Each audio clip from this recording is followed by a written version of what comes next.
I feel like the YouTube people were gonna yell at me. Um, Matt's got fans, Jovan, and if Matt doesn't appear, I literally get phone calls from people. Where is Huh? Matt?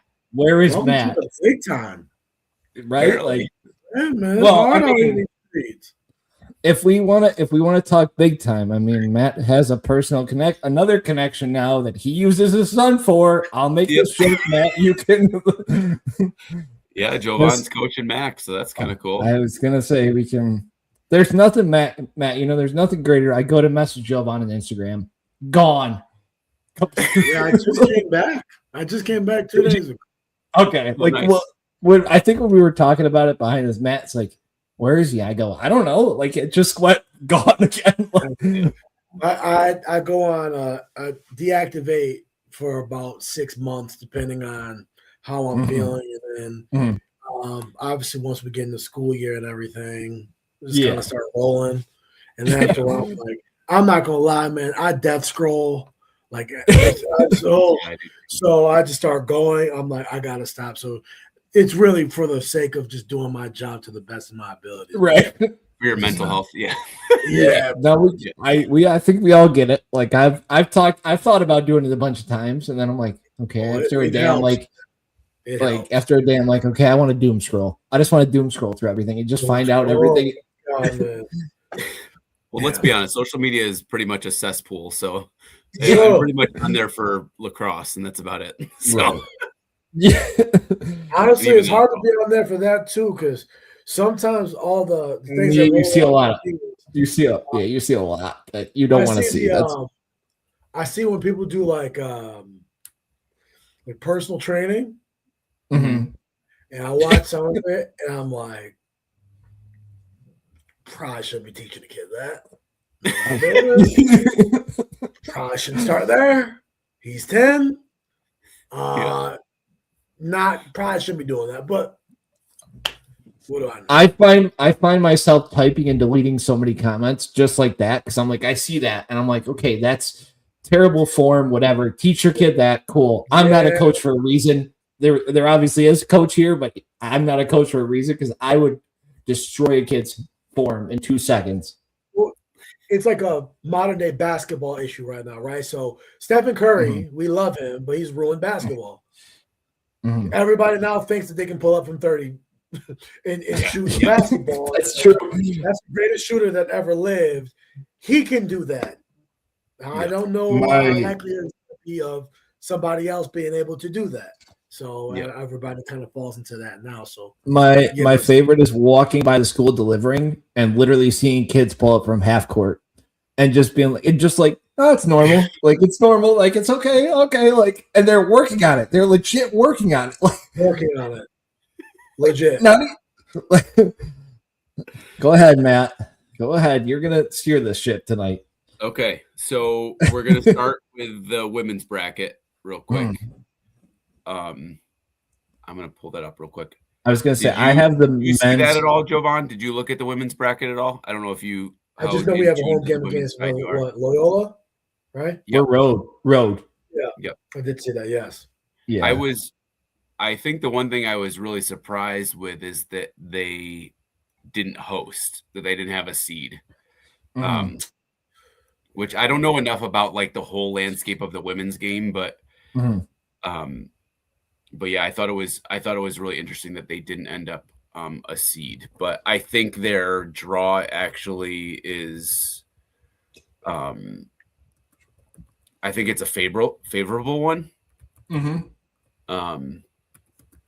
I'm looking up the bracket right now. I have a hot take actually. So, is the men's lacrosse team in the tournament this year for Loyola?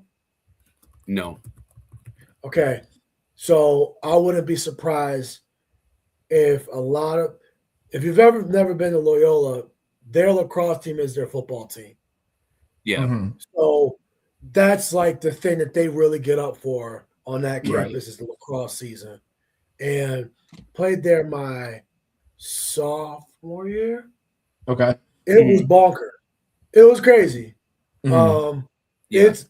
I say that to say is if their women's lacrosse team is the only want to get in, I wouldn't be surprised there's a huge turnout just because lacrosse is their thing now. Well, and we know Syracuse fans will also travel. Let's just call a spade a spade. Like, Absolutely. especially. Go ahead. I don't mind that. Kind of their path to the Final Four. Like, I mean, I have no idea of how good Navy is. But that's not Tumalo. Tumalo was Army, right? Tumalo was Army. Which I was pumped to see that they made it as an at. Did they make it as an at-large? I thought they did. Yeah, they made it as an at-large. But that's really impressive for military schools, by the way. What'd you say? This is really impressive by military schools. Yes. Yeah. Like super impressive. So yeah, rooting for them. They play tomorrow at 7 against Loyola, and then they play Sunday at 1 if they win. So, go ahead, talk about who sponsors you. I'm setting you up for this for your. Like, me to talk about Alexa? Is that what you're gonna say? Yeah, go ahead. We have to, right? Like, they got a tough draw. They got to play Davidson and then a potential matchup with North Carolina again. Which is gonna. Like I said, I don't follow the women's game as close, but I think it's pretty much going to be down to Northwestern and Carolina. Which is funny because Syracuse beat Northwestern on the road. Like, that was right. I was going to say that was like the big, and they didn't just like squeak by. Yeah, they like dominated that game. Yeah. Yep. But then like obviously where our expertise is all on the men's side. I'm not going to act like any of us are women's, but like North Carolina's on a whole nother level. Like they are just level. Absolutely. I told Dan, I think it was last week after I don't know if it was when we were live or after we recorded, but I was like, we were done. Yeah. So it was after. Yeah. I was calculating Chloe Humphrey's stats. And if she stays on pace with the points she's had so far this season and they make it all the way to the championship game, she'll either tie or break Kylie O. Miller's single season points record of 164 points, which is crazy to think about. 164 points? Are you kidding me? As a sophomore. Listen. Yeah. I've never seen a player, I'm saying this even on the men's side, because because Mikey Powell was a first team All-American all 4 years at Q's. I've never seen a player that came into college as prepared. Yeah. It looked like she was a senior in college playing as a freshman. Mm-hmm. And I don't want to put this in the universe because obviously I want my Orange girls to win one of these because they've been to 2. Yep. It's hard for me not to look and say, Chapel Hill girls are like, we got the best player in the country already. Yep. We got one chip. If I'm on her team or if I'm a sophomore with her, I already got one. Mm-hmm. Who's to say we add another player that's obviously not as good as her, but just we got a midfielder, somebody that can make the connection. Yeah. It's hard not to think that those young ladies can't go 4 for 4. It's hard not to. Yep. Well, like think about it. Go ahead, Matt.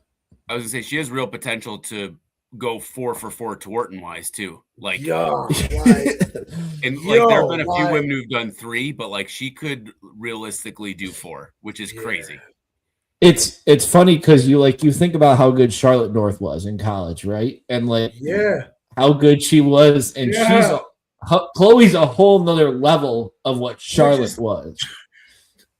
Which is crazy to think about. I was gonna say I don't know when the next Team USA tryouts are, but it'd be hard pressed for me not to believe they're not gonna at least give her an invite. Oh, she'll be on the USA team. She'll be on the USA team, no doubt. No doubt. It'd be hard for me not to believe that she's not on the team. Yep.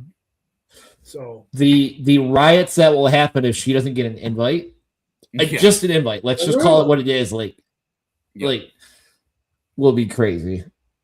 She might actually already be on the team. I don't know if she is or not, but I wouldn't be surprised. We're talking about this like she's already guaranteed roster spot. If she wants something in this, or again, you just don't see. I mean, she gives me the Brendan O'Neill vibes where the player's so hyped, and then they match it, and then you're like, well, how much better can the player get? The only difference, not to throw shade at Brennan, but like she won a title, right? Like, Yeah. and she didn't just lead her team to a title; she led her team to a title as a freshman.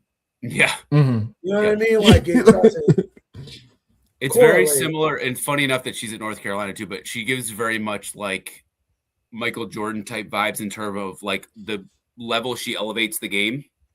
Like, yeah, is, like basketball was kind of in a lull, then Jordan came and it like skyrocketed, right? Like that's kind of what she's doing right now with the women's game. And like when she goes pro too, it's gonna do the same thing with the pro game. Like it's only gonna shoot, like Charlotte's already doing that, but like add her in there and it's just gonna go to a whole nother level. I would hope that Charlotte becomes her biggest advocate though. Yep. 100%. I think that I hate to say this, I watch more soccer than I do any other sport, but it's okay. You can't make the same argument. Like, all right, the American sports themselves makes a lot of mistakes because they always do the Jordan LeBron argument all the time, but they never played each other. And in soccer, it's the only sport that you can literally say that the two greatest players arguably were playing against each other at the same time. So you can have the argument in real time. Yep. So with Charlotte, are you yeah, go ahead. I was just gonna say with Charlotte, we saw her because of where she went. She went to BC. She didn't go to a Maryland. She didn't go to a Chapel Hill. Right. And she won a chip there. It makes her status on a whole nother level.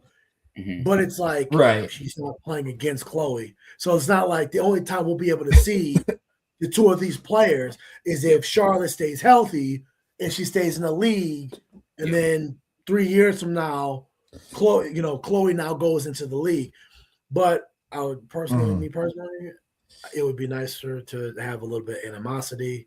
I think it makes for better TV, and it makes for better. Better stories and narratives, and yep. Can you imagine if somehow just some fluke way they both end up on the same team though? Like just some fluke way the WPLL. I could see that. It's the way it works out. I could see that, but like I said, if I'm trying to sell a product, I would rather 100%. I would rather do a Yankees Red Sox any day as opposed to LA Dodgers. Right. I love the Dodgers. I would agree with that. But you see, I mean, you got how many MVPs? You got Freddie Freeman, Mookie Betts, and Ohtani on the same team in the same lineup. And the minute somebody else wins another one, they trade for him. Or sign him. Like they just go out. So if I'm trying to sell a big picture product, I'm not saying this for like beef's sake, but it would have been funny if 2 years from now, Chloe be like, I don't think Charlotte could see me. Yeah. Or Charlotte be like, I don't think Chloe could do what I did with my team. How many of the girls from my team are playing in the pros? Not to throw shade at her. This is still my league, Chloe. Like, this is still my league, right? That's just me. I don't know. That's how I work with PR stuff. That's just me. Yep. Right. That's fantastic. So I assume Max will be saying that soon then. So I assume you're going to teach that to Max so Max can start saying this when he's playing on the team. No comment. Yeah. So one of the points that we talked about when we talked about the season preview back in February, was how do we replace Owen Hiltz? Right. He was second in points last year to Joey. He, I think, total finished with almost 80 points on the season. I think it was like 77 points or something. So I decided to this week take just regular season points. I didn't take any consideration playoff points because we haven't played any playoff lacrosse yet. But so I took regular season up to the ACC tournament and compared last year to this year to see like how the players did. And so it was very interesting because I even looked at like Billy, Riley, and Jimmy and Johnny too, but like looking at just the offensive players and their production. So from last year to this year, Joey's actually down 3 points total. He's from 78 last year to 75 this year. Leo goes from 37 last year to 53 this year, which is a 16-point increase. The most impressive one to me is Finn. Finn goes from 23 last year to 46 this year. So he's doubled his point production and is leading the team in goals. He has 35 goals. Roa went from 28 to 35. So he's at plus 17. Right. Peyton Anderson has more than doubled his points from 14 to 31. And then Hoddle has gone, and I took like our top 6 producers. Sure. Hoddle went from 10 at this point to 27. So he's also more than doubled his points too. So then when you look at all those and then you take into consideration that at this point in the season, Owen had 64 points, we're at a plus 13 actually in point production. So that was one of the points I made in February, was that it has to be done by committee, right? Because we don't have a single guy that's going to produce 80 points like Owen did, right? And granted, I think our record was a little better last year at this point, or actually might have been pretty similar, but we're achieving that in our production in terms of, we're plus 13 from where we were last year from our, compared to Owen's stats, which I was happy to see. So it's kind of interesting. And then like I looked at I was gonna say we also got to figure Sammy into that though too, right? Like I think people also forget that one, like the Sammy production. It's not just last year. Yeah, but like I know what you're saying, Matt. You're not wrong, but there's the Sammy double side that McCarthy is kind of taking over this year. I think there's some of what's said about the numbers. What sucks about numbers is that they never tell the whole story. Yeah. There's a red herring. There's a elephant in the room that's being allowed to stay there because of the improvement of Luke Roa and Mike Leo. And that elephant is Bear Anderson. Love him to death, but they were expecting him to be the lefty down below. Right. And then Marsh, I can't speak for Marsh, but I can just tell you from going to the games. You guys go to the games as well. But trust me, I also got a few birdies that are, in the building. Yeah. He ultimately was watching that position and said, we're not, 1 goal and 1 assist per game is not going to get us where we need to go. Right. And that's why Leo ended up moving down. Because he said, because he doesn't run a 3 attackman, 3 midfield offense. He runs a 6 offensive player offense. And so when Roa, who has shut me all the way up, now I'm his biggest fan. The way he has stepped it up. Not gonna say I'm shocked by it, but I will say that's what happens when you continue to progress as a player. That's what it looks like. Leo is kind of done what he's always done. He's really always productive. But I think that they were expecting that Bear Anderson was going to get around the 50-point mark. Right. And it wouldn't have been such an issue, but the games, when the games got tight, we could just get a ball to Owen. Go get us a goal. And more times than not, he'd get us a goal. Or he'd get us at least a look, whether it be him, he would create an opportunity for somebody else. I think that we have the elephant in the room that's being allowed to kind of stay over there is that there's been an underperformance by Bear because he was supposed to be the guy moving down. Leo was not supposed to be going down to attack. He was supposed to stay up midfield.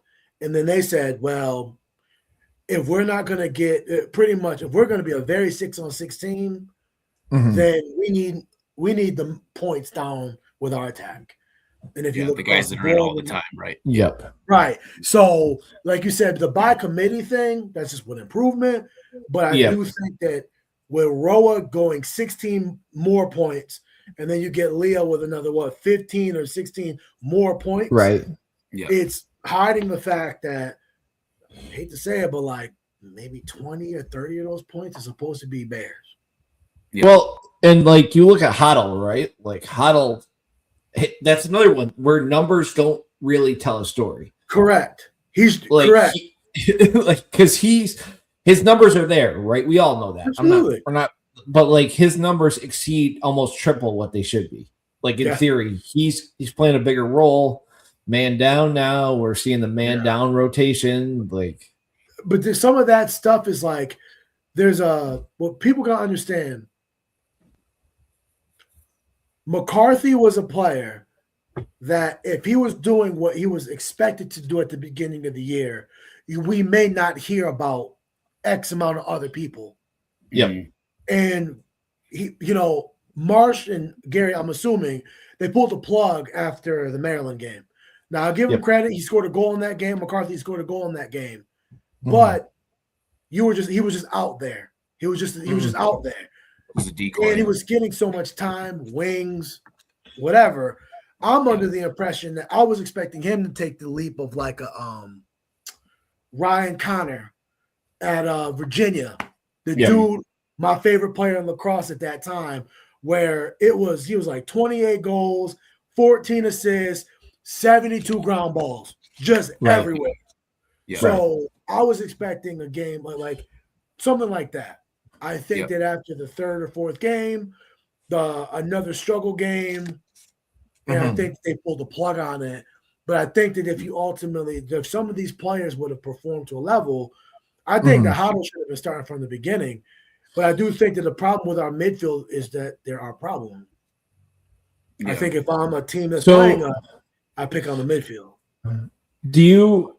Do you think, Matt, I know you're trying to touch on the numbers. Do you think there's something that to McCarthy getting worn down, right? Because I think that's what I started to see. Like, you're putting him out on every position. He went from not playing to, you're right back and forth. You're on face off. You're on man down. You're on every possession. It seemed like he was out there. And it's a preseason thing. Like, I would say he would have to ask Tim Burns, Matt Abbott, Jovan Miller how they did it.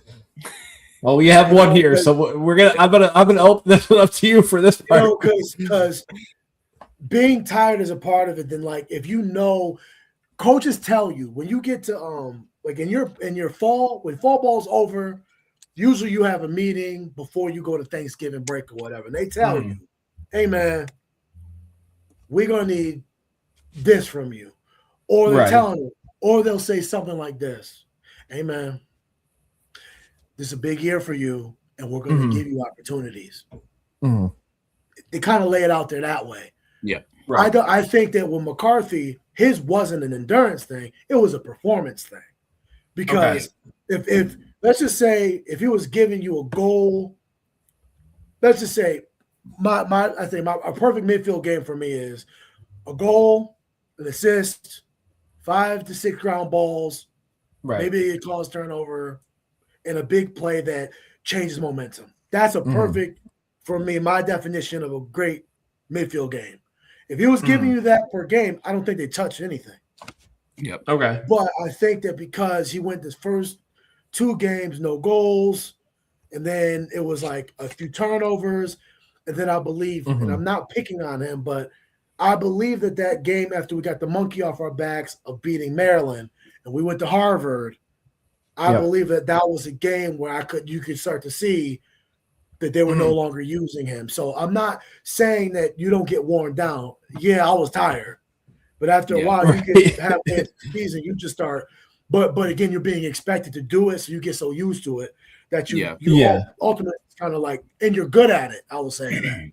I think that was on that first line, he's the third guy, right? So he's not expected to get 3 goals a game, right? Like he was, and then what you notice now is if we win the face-off, he's now coming off. He used to be able to stay. That was the Abbott's, myself. You know what I mean? We were just we'd win the face-off.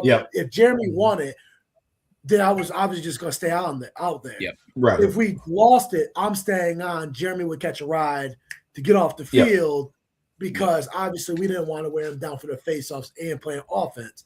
Well, the way that they were sorting it was under the pretense that he was still going to give you a goal and assist, whatever.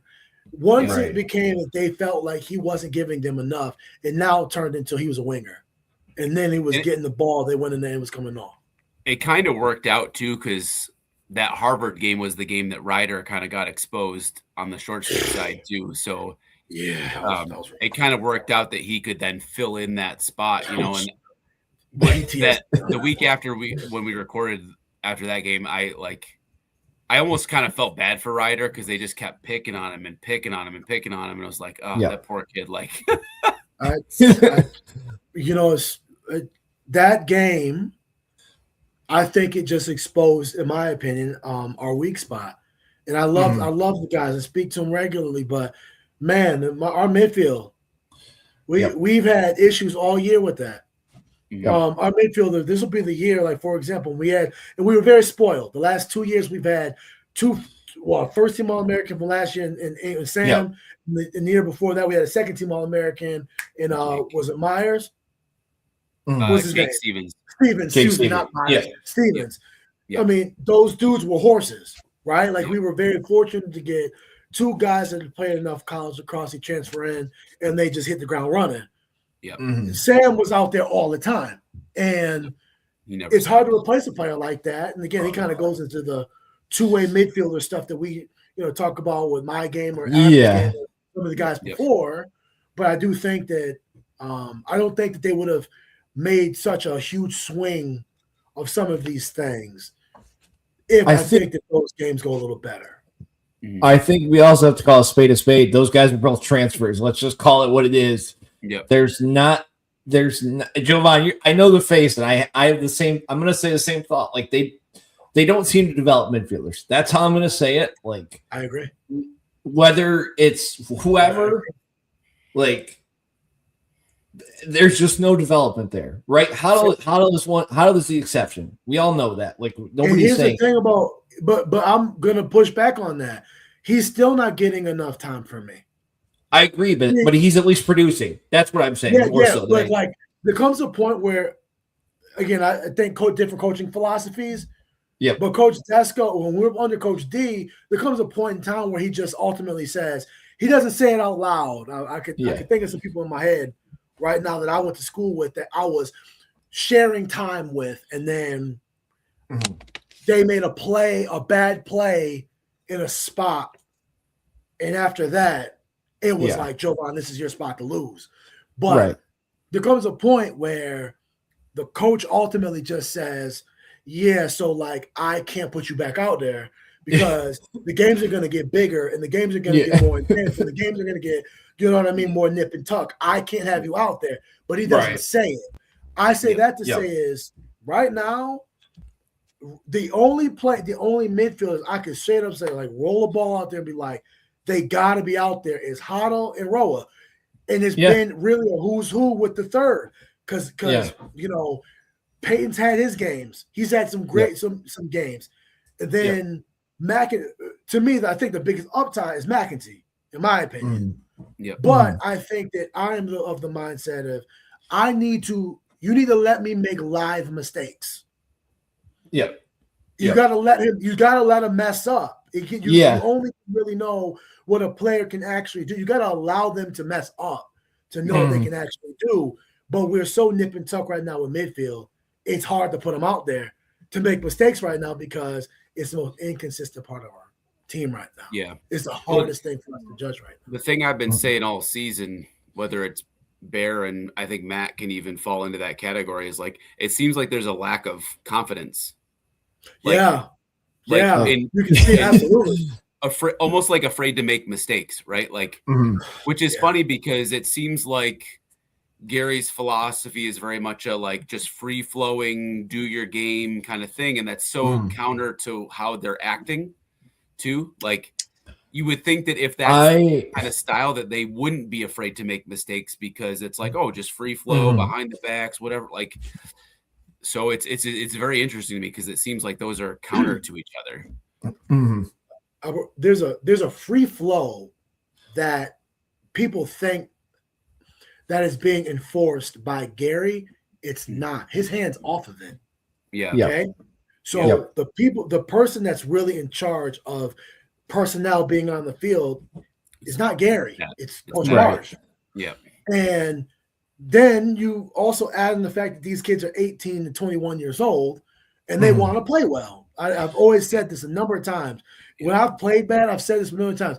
Dog, ain't nobody paying me under the table. I'm not intentionally trying to play bad. Yeah. You know, I've played bad. I'm like, I didn't try to. It just wasn't my game today.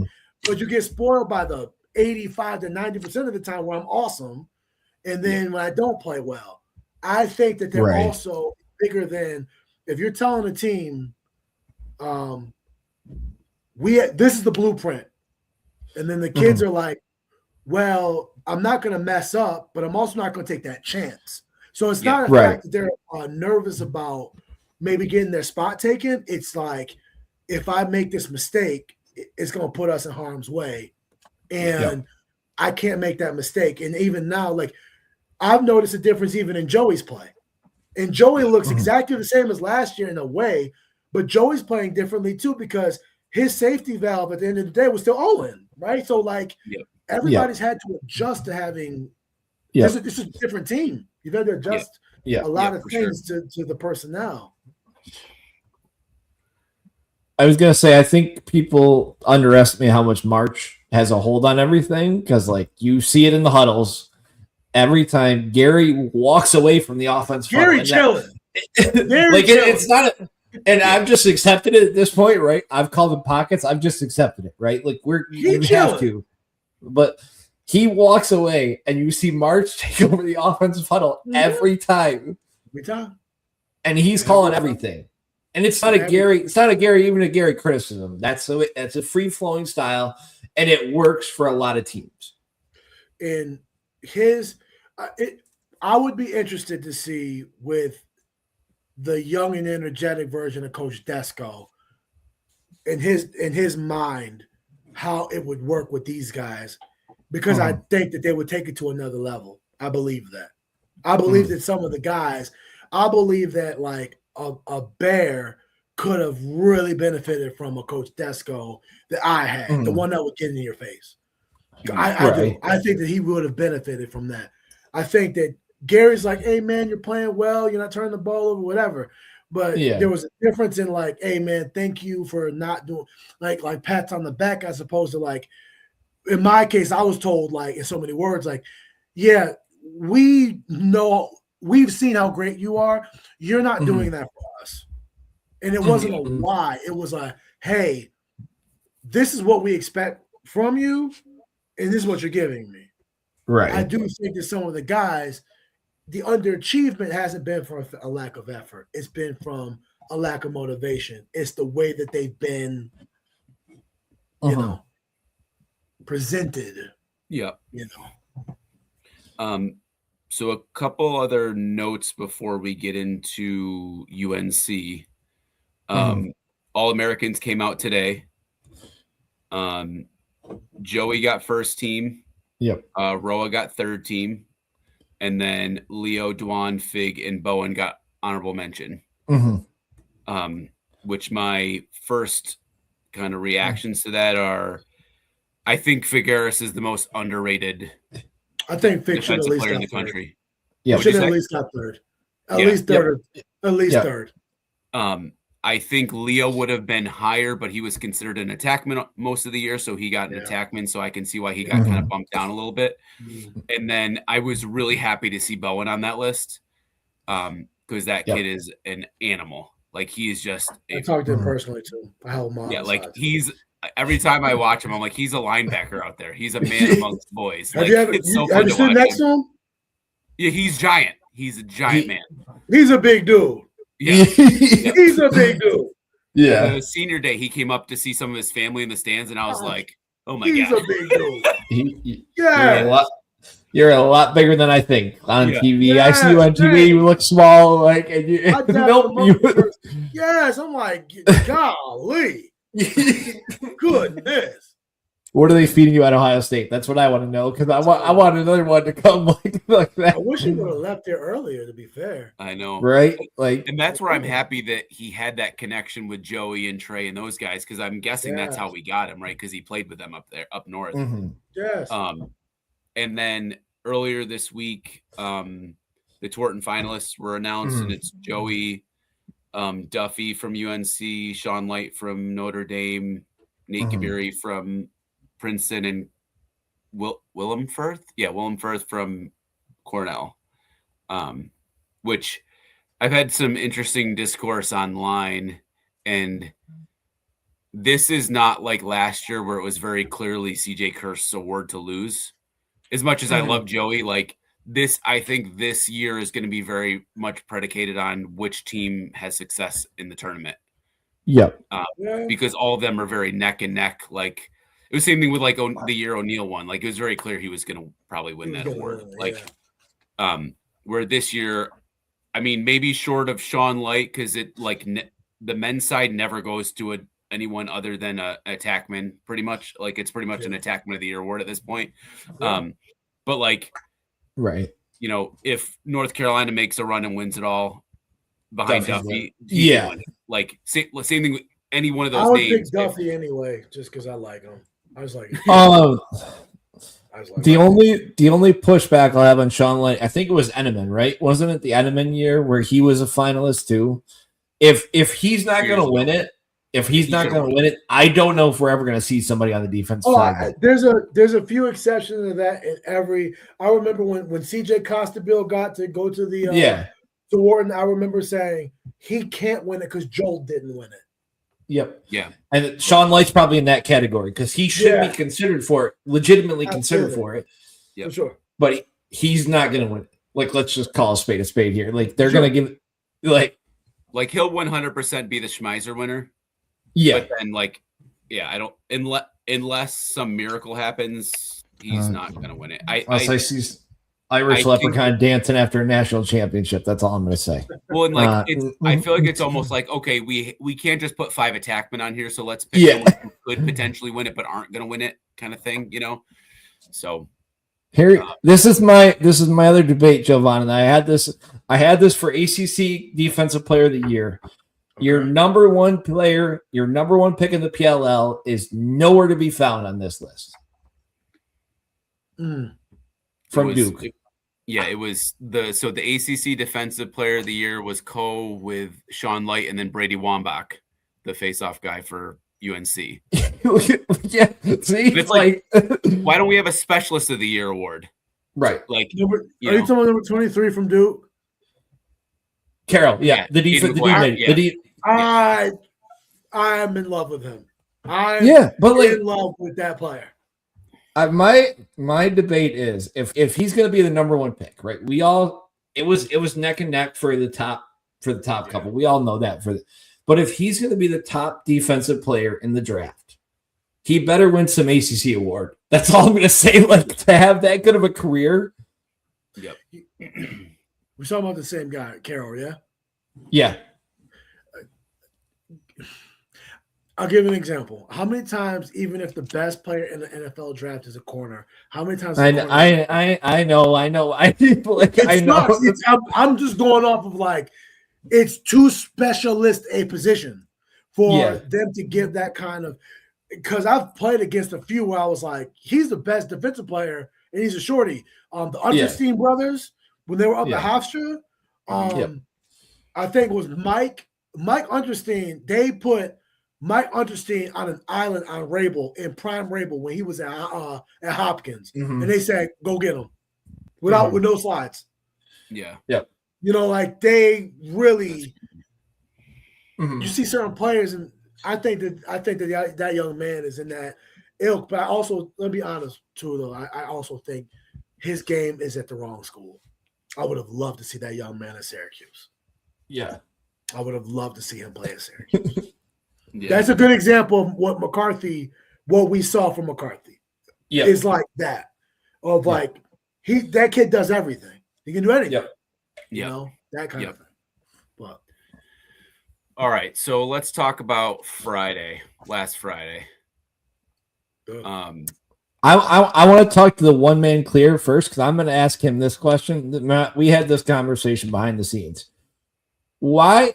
This is a frustration I have. All year they pass the ball up, right?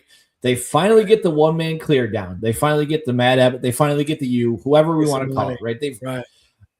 And now this game, they decide, nope, we're going to play the pass game again. We're going to we're going to get to midfield and we're going to pass. Wyatt Hoddle, the fastest player on the team, passes the ball to nobody. Like, I hate to say it, but hate to say this, but I can tell from the way that they don't practice clearing. Yeah. They don't pass, like, because it hasn't been last year, because of how ugly clearing was for us consistently last year. Yeah. And they had to figure it out by the end of the year, and it started to work itself out. Obviously, we get to a Final Four. This year, they were like, well, it hasn't been an issue yet. We haven't heard anything yet. And then all of a sudden, we get now to the point where the teams that are playing you, they also can adjust. Everybody does 10-man now. We understand that. But if you're not letting the math itself too, when somebody comes down to get the ball, right? When you go over in the film and stuff, they tell you this is your way of escape. Everybody, you should always know, if I catch it here, I look X, Y, like this space or this space. If it's not there, then I'm running. That's usually what the guys do. That's what you're supposed to do. But to answer your question, it's because they don't practice it. And it just hasn't been a problem yet. Now, let us make that mistake on Sunday. We're going home. Right. Yeah. Right? Like, it's going to be over. But you can tell we don't do we do big picture stuff. These Syracuse teams, I've noticed in the last few years, don't do a lot of attention to detail stuff. They do big picture stuff. Clearing maybe seems like a very easy concept because it rarely happens that we have failed clears. And it might be 2 failed clears. But if they lead to a goal in a 1-goal game, that's the difference. Right. That's the difference. So they're not practicing it. You can just tell. Yep. My overall take of this game is we played a good 50 minutes. You sound like O'Derna. O'Derna had the same presser today, and he said the same exact thing. Like, well, 50 him and I were talking about it. I was talking with him about it, and that's what he said. He was like, we had a total of maybe 10 minutes in that game. You know, those 2 runs they made, but the rest of the game was fine. Those 2 laps, and you talk about attention to detail, right? Those 10 minutes cost the game, right? Boneheaded passes out of bounds. Clear. And then on top of that, and I gave him. I'm very great. Me and Joey speak probably once a week. I'm pretty graceful with him, because I just try not to be a hard ass on him, just because obviously it's very difficult to be in this situation anyway. But I just said I told him I don't think he was very assertive. I think there's a difference in letting the game come to you, and there's a difference in letting the game go by. Yeah, and I think like he was effective, but I do feel like the guy that was guarding him was great. He's a good player, but I still believe that you're a first-team All-American quality player too. I think we could have put you in some spaces that you can run at him. You can go under him. You can go over the top or whatever. Yeah. And I think that it would have evened itself out if he was a little bit more assertive. So I feel like, there was, like you said, there's a 10 minutes of that game. I believe, in my opinion, I thought we lost the game in the third quarter. Honestly, I thought the way that third quarter went, it was very hard for me to feel like going into the fourth quarter, we're just going to all of a sudden figure it back out. You know? The problem is though, like they've had those third quarters or second quarters, whatever we want to call it, right? And then they turn it on, and then it's like, okay, here's the run. Yep. And you didn't see it. There was chances to see it, and then they throw it out of bounds, or they stupid play after another that UNC gets the ball. Turnovers. Yeah. We've had some elephants expose themselves in the weird spaces. Last year, when you're on any championship team, the one thing you want to have in connection is that you want to have your goalie and your faceoff guy are in good spaces. Yeah. I feel like, so what team did McCool make an All-American team? No, not this year. That's crazy to me. Yep. That's crazy to me. How? Yeah. Yeah. Right. If and I'm not even knocking the guys who vote for it, but y'all watching the same game I'm watching. If he's not the goalie, we're giving up at least 15 to 16 goals a game. I'm so for real. Yeah, no, I'm not laughing. I'm not laughing at you. I'm laughing at the idiot. I'm laughing at the idiot Syracuse fans who blame Jimmy after every game, and that's their first statement. They don't know what they say. I'm sorry. I'm not trying to knock. I know this on live, whatever. No, they don't know what they're saying. There, you ain't watching the same game I'm watching. But these are. That's why I need to stay away from the forums because I see it every time. Right? It's the dumb. I'm sorry. I respect. Yeah. No, I know. To have your opinion, but you don't know what you're watching. But I'm gonna say this about Mullins had a horrible year. Yep. He's not been the same from last year. So we talk about comparing the stats, right? He is down about 11% from last year. Which is crazy. It used to make it, take it, man. Well, see, but that's the thing, though, right? You had Sammy last year, and you had Sammy on the wing, and you knew whatever it is, whatever play is called. I don't know the nuances. I don't really care how Johnny sets it up. Usually lock off wings. Yeah, but you had Sammy, right? And we're talking about McCarthy here. And they keep putting McCarthy out on the wing, and they keep putting McCarthy out on the wing. They rotate Bolañino once for the shorty. Yeah, they don't change anything up. Well, that's why if we know that it's been a problem, why aren't we putting whether it's Chuck or Bolañino up there for LSM, have Billy come up and play on the wing for the faceoffs and try, just to switch it up, right? The only reason you don't, I will say this: if you're gonna do something like that, you do it after game 4. You don't wait this long into a season, and this is why. It's like the equivalent of you got your starting quarterback. Your starting quarterback has been rough. He's been having some rough patches, and then just for a series, you bring in the backup, right? And let's just say the backup gets a few first downs, and then you end up punting the ball away. Right. The starter is looking out is not saying at least he's getting us moving. He's looking at it oh God, this is over. Yeah. And now granted, it's supposed to be, when you're making a decision like that, you're looking at it we need a spark. Yeah. If he sees that, they waited too long to do that. I agree with what you're saying. They waited too long to do it because if they do it now, Mullen's going to be looking at it have I been why that now? bad? Yeah. You know what I mean? My bad. And it's too long into the season for that. And it's going to just, and from what I understand, he hasn't exactly been himself this year anyway.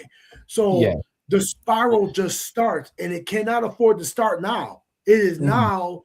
Well, face-off guys are head cases anyways, right? Yeah. They're head cases. Yeah. They're head cases. They are. And he had such I will say, though, this game this past Friday, him going 50% against Wambach, I was impressed with. That was a good game out of him. It's funny because we talk about how stats don't always paint the whole picture, right? Some of it was just timing. He was hot in the first half, but then when we got down and kind of needed them to win, he didn't win them at the end of the game, right? So some of it's also, but the fact that he started so strong too, I was okay, maybe he's locking in a little bit more. Yeah. He didn't have as many jumps this game too, which was good. And the most misleading stat is face-off wins because you scoop it for 2 seconds and they call it a win. And they call possession, right? Right. And somebody gets it checked out, right? And it's still okay. So we're talking about 11% this year.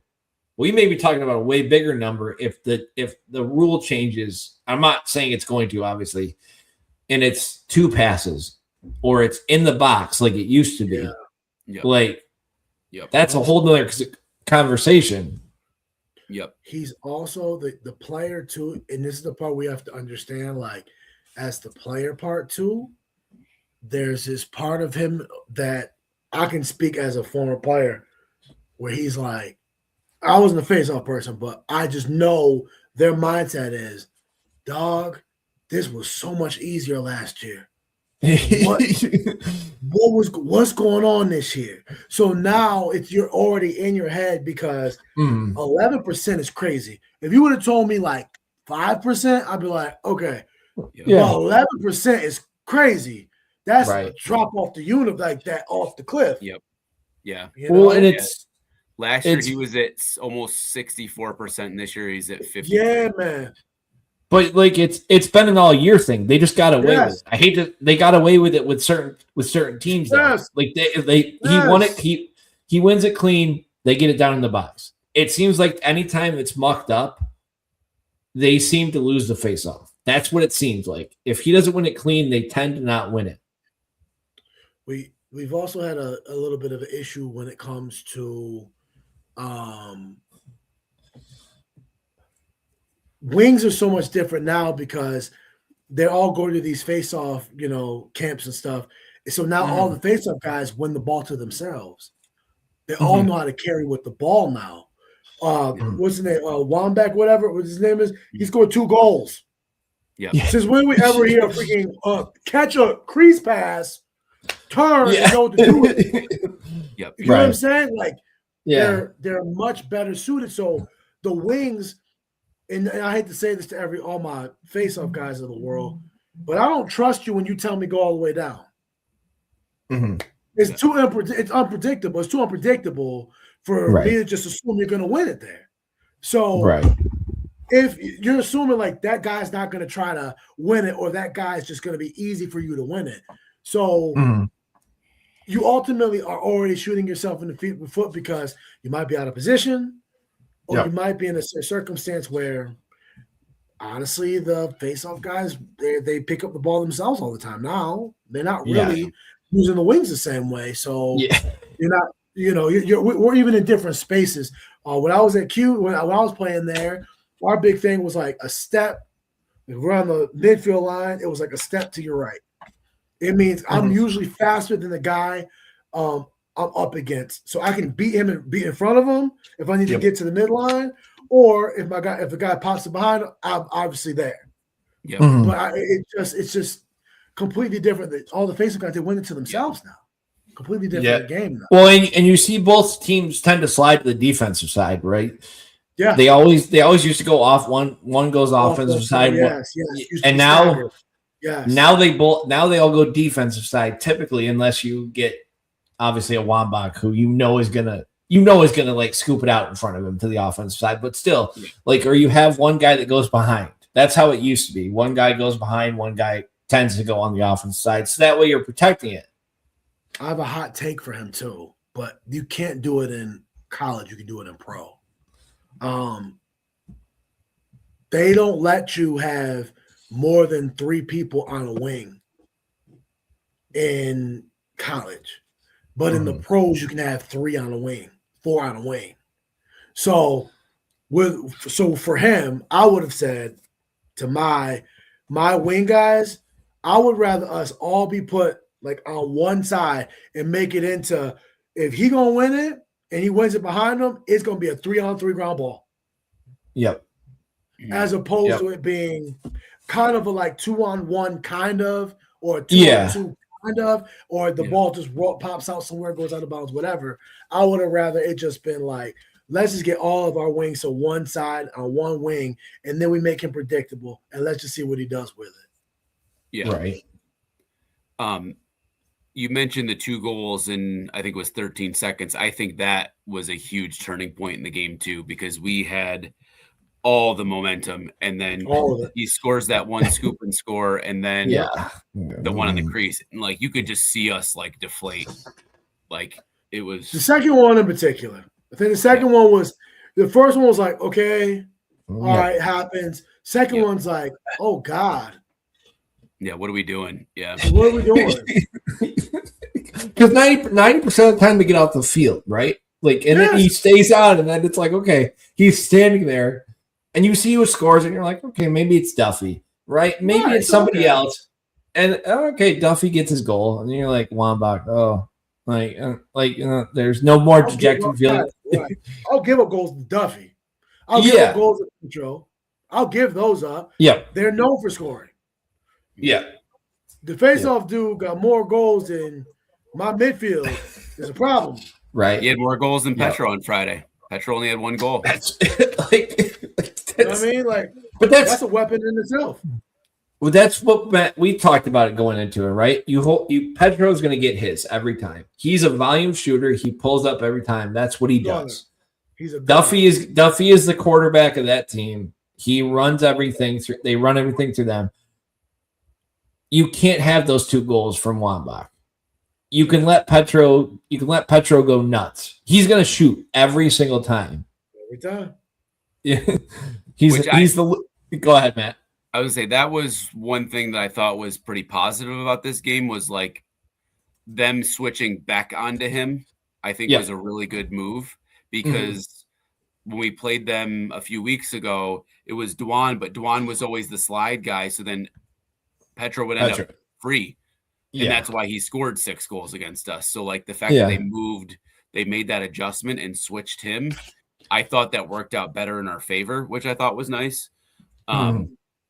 And I mean, I know he was in and out towards the end of the game with cramps and stuff, but the fact that we limited him to 1 goal, I was actually very happy with. Lots more demoralizing, depending on how people obviously look at it different ways. But for me, I look at it as demoralizing. We went in, we said, we want XYZ not to beat us. Yep.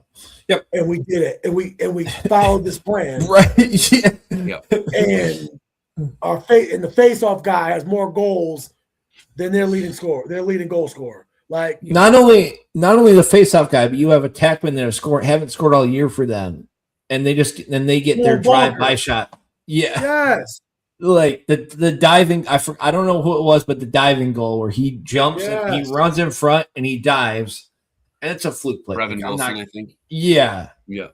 And it's like, okay, first goal all year, whatever. First goal, whatever. And then it's like, really, we're gonna let this happen now? Like, you can't let this happen like 2 weeks before this. Like, well, that like, I think the thing I take away from this game is like, I don't think UNC won that game. I think we lost that game. Like, we had a legit chance to win that game, and we just shot ourselves in the foot. And like, you know, you talked about midfield and some depth being an issue, right? Like, if you look at our stat line, we had production from 5 players, and that was it. And only 4 of them scored goals because Joey had 4 assists and 4 goals.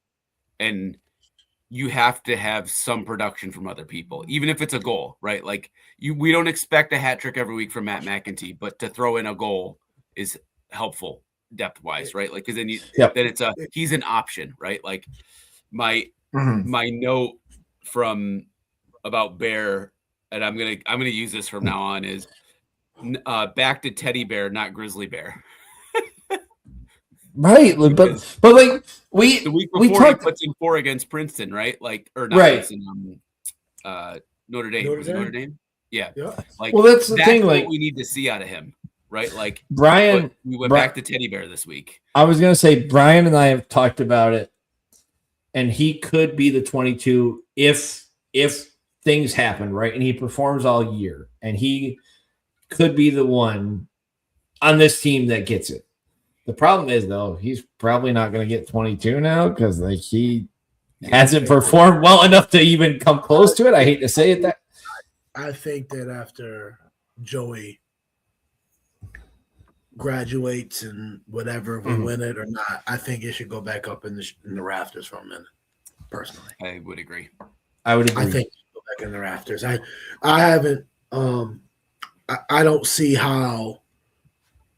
I understand it's a recruiting tool, but I don't even like to mention the tiers of it because it makes it comfortable for me because it sounds like I'm hating on the guys who won it before. Yeah, but I would say that. Well, I don't see a 22 on the team. I don't. For every Joey, there's a Jordan Evans. Like, I hate to say it that way because he's the unlucky. Right, because I actually liked him. I think Jordan's a nice guy.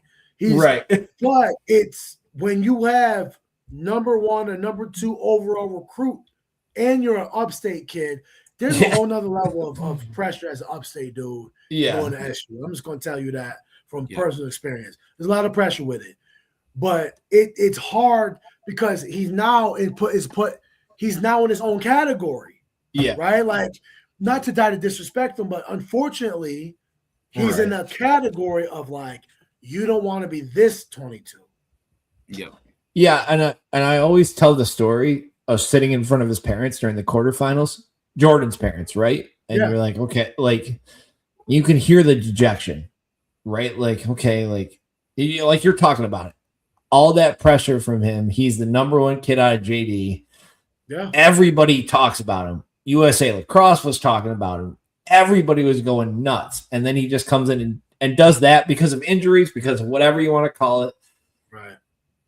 And then that's the problem. Like if let's just say Bear, hypothetically, Bear gets 22, what happens if he has a Jordan year? I hate to say it that way, but then we're having a whole different conversation. Like, okay, should Bear be on the field? Like we're and somebody was on the team with 2 22s, actually 3. Hardy, Cody, and then JoJo. Mm-hmm.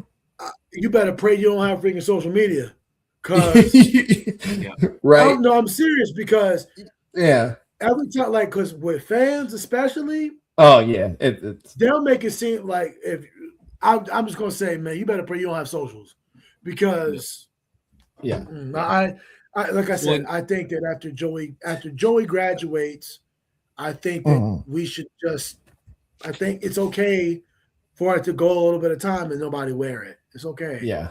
I think that we're at that point with him.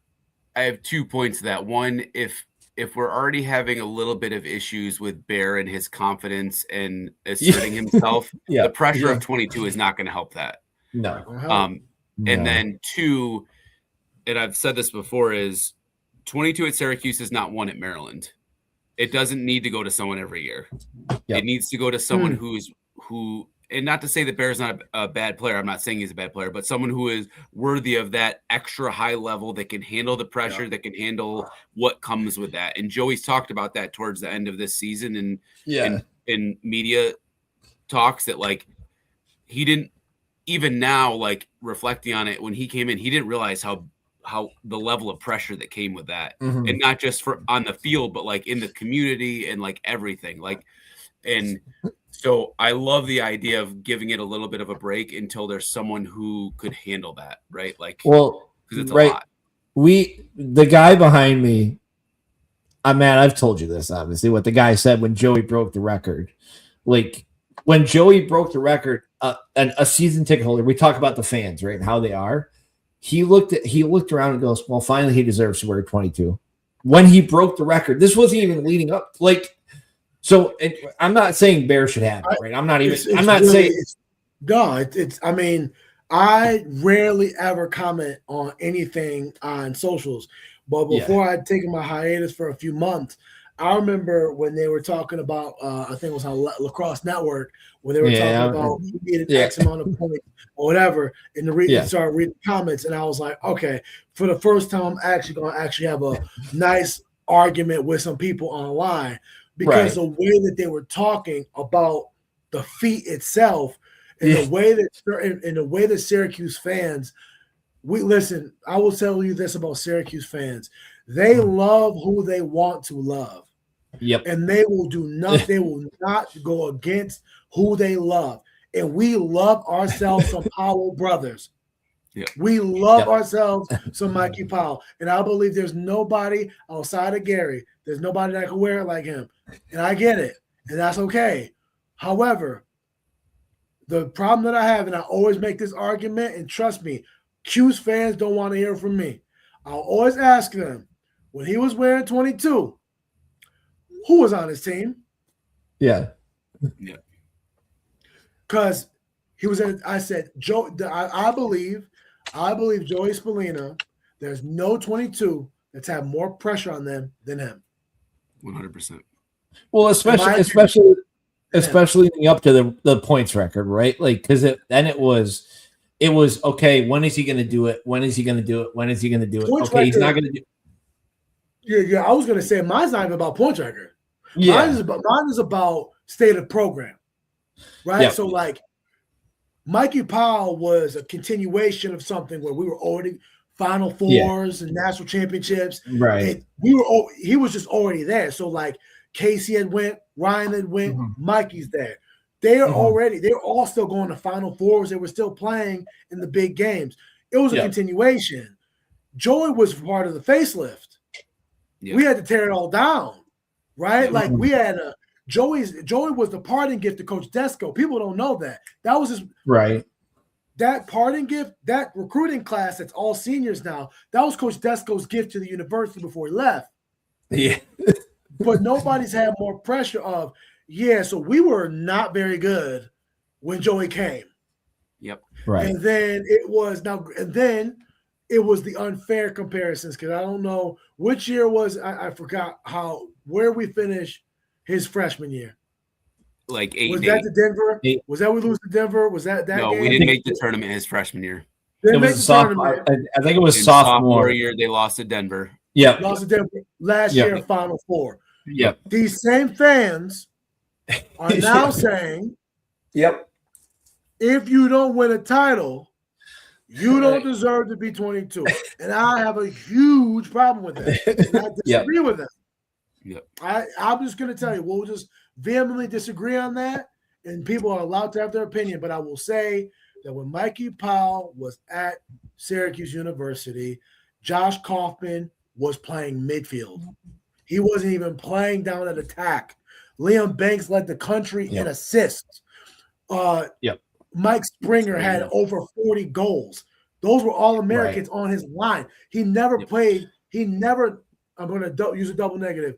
He was never not on a team with another fellow All-American attackman. Right. Or 2 All-American midfielders on his team. Yep.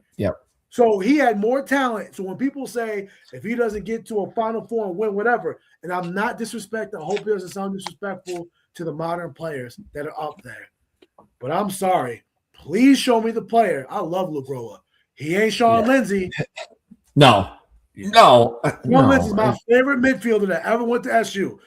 Yeah. Easily my favorite. I couldn't see Sean. Right. And Sean was on his team. I was on Mikey Powell's team. Yeah. So show me the player that he had, that Joey had on his team. Right. That is that equivalent. And Sam English, if you want to use Sam English, feel free. But other than him or Jake Stevens, use somebody else. Give me somebody else that you think is in that ballpark. Honestly, and I'll steal it from your team, Matt Abbott. Like, we could play this game. Like, that's the problem, right? Like there's teams are allowed to have help. Like, Joey's allowed to have help. Joey, I hate to, again, I'm picking on, now I'm just kind of going down that rabbit hole, but like, Joey, did you ever have Joey never had a top 5 defense. We had the best defense in the country in my 4 years. Right. We had a first team All-American goalie. We had a transcendent player in Joel. He doesn't have any of that stuff. So it's like, it was kind of laid out for us to continue something already. I don't think Joey was given that opportunity. And I also look at the fans that say that kind of thing. I'm like, what else would you have asked for from this young man? You didn't want a bust. Like, he wasn't a bust. You know what it is? They want him to fail. That's the real honest truth about it. Yeah, it's weird. Because like there are, Matt, we've talked about it. You're in the group that I'm in on Facebook. You know where I'm talking about with this. Yep. I made a post that people need to be realistic. Like, Syracuse fans need to be realistic about these years. And the amount of people who compared 2000 to me. It's lazy. And like, we're going, Matt, you saw what I like. There were literally people who were like, oh, it's the same. Okay, it's the same. No, it's not even close. Like, that's and players that played will tell you it's not the same. That's the thing that pisses me off when people have this argument. It's like fans are arguing with other fans off of the good old days when there are guys I literally just saw X amount of weeks ago that would be like, yeah, it's not the same thing. Well, like you see, if you plugged Joey into those teams, he'd be just as successful as Mikey.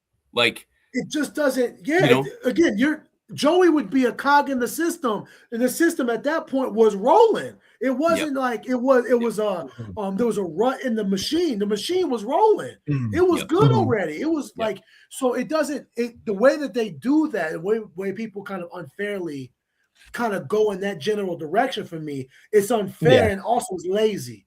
It's lazy because you're sitting there saying, "Well, he's not Mikey Powell. Who is?" Yeah, no shit. No one's been Mikey Powell. He's not Casey Powell. We know this. We all know. Right, he's not Casey Powell. Who is? Yeah. It doesn't make sense to me, but like that's a reoccurring thing with fans. Well, and even just the overall landscape of lacrosse was so different too. Like if you look at, I think it's like late 70s to 2007 when Duke won.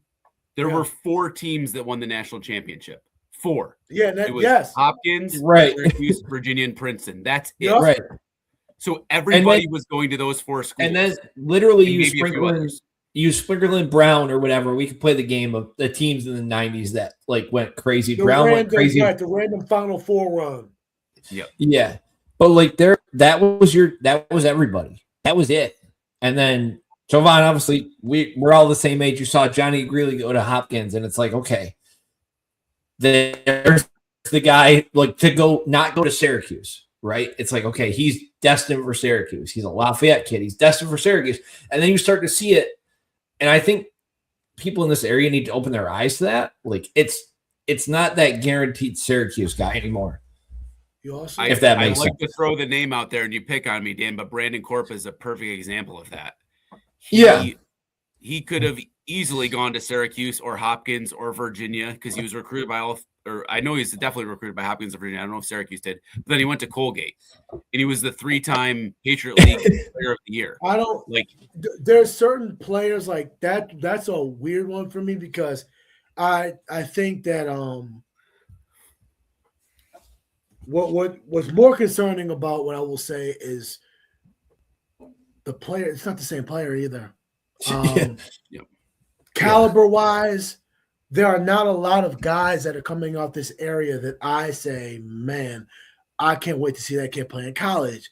And I feel like at the time when he's using the Greeley example, Greeley was the beginning of the you can't say Syracuse is calling you and they automatically pick your school. John Greeley was the first one that got out the yard. And after that, I got a few. When you talked about Brandon Corp, I got one better than that for you. Thompson. Connor Cannizzaro. Oh yeah, yep. Well, like think about it, right? Like he's the one. He was the first All-American in Maryland. When you realize, like, because most people don't know where he's from, right? Like, let's just call a spade a spade. There are a lot of people who don't know where he's actually from, and I didn't know it for the longest time. When I realized it, I was like, wow. Yep. He's literally in the backyard, and you literally let him walk. Whatever. Same thing with Lyle. Don't recruit him. We can play that. Yeah. It just. Yeah. I know more about the Lyle situation. That was more of a Jeremy decision. Okay. Jeremy, like from me and Jeremy are really close, and Jeremy did not. And I knew exactly the why of it, not to get too technical, but like Jeremy didn't enjoy his time at Cuse as much as I think I have a guess, but I won't say it here. We'll talk about it after. I think I have a pretty good guess. He didn't enjoy it. So but like those are still guys from the backyard. Yeah. Poppleton's another one. Matthew Poppleton. He went to Hopkins and was an All-American 3 times? Right. Like it's like they got once they got out the yard, they started going, but Syracuse kept thinking that everybody still wants to come here. And now well, like Matt, we've talked about the legacy kids, right? That's another one. Like legacies are big too. You let Colsey's kids, whatever the situation was, you let Colsey's kids get away.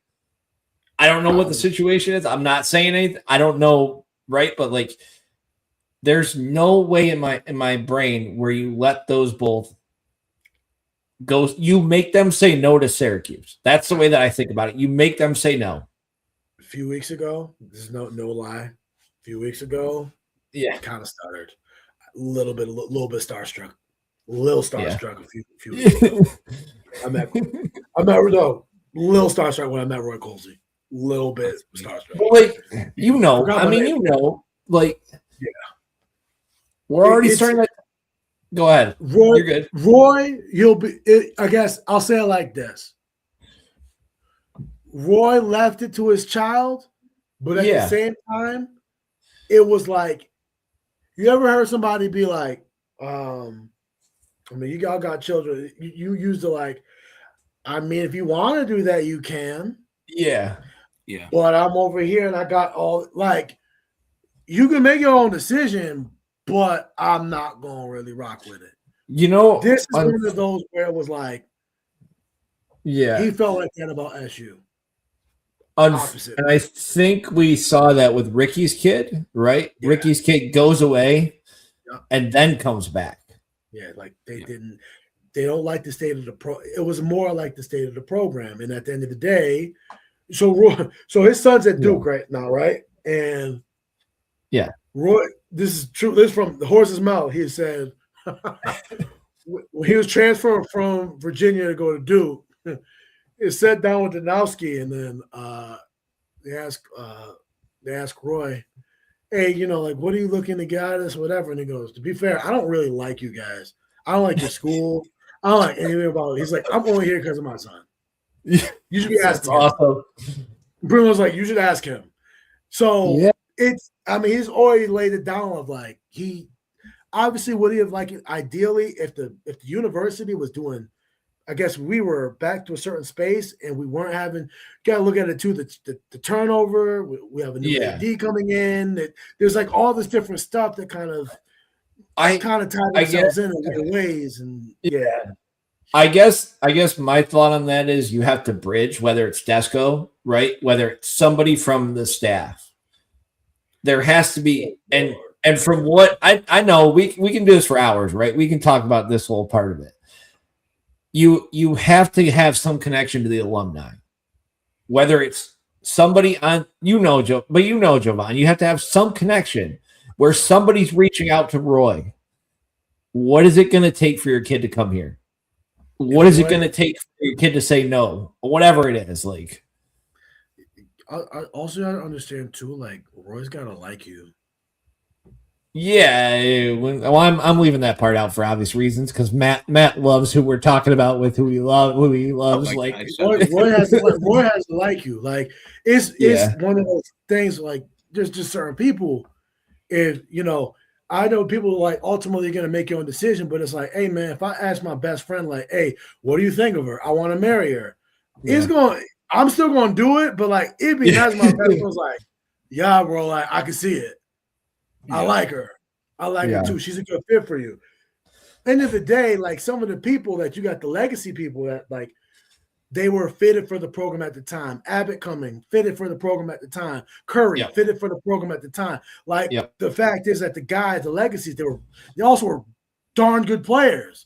So it was easy to get the guys to come at the time. Yep. Mm-hmm. So go ahead, Matt. I have one more. I'm like praying because there's a couple coming up on the women's side that I'm like, please, Reggie, get Kark's daughter here. I want to see Kark's daughter play so bad.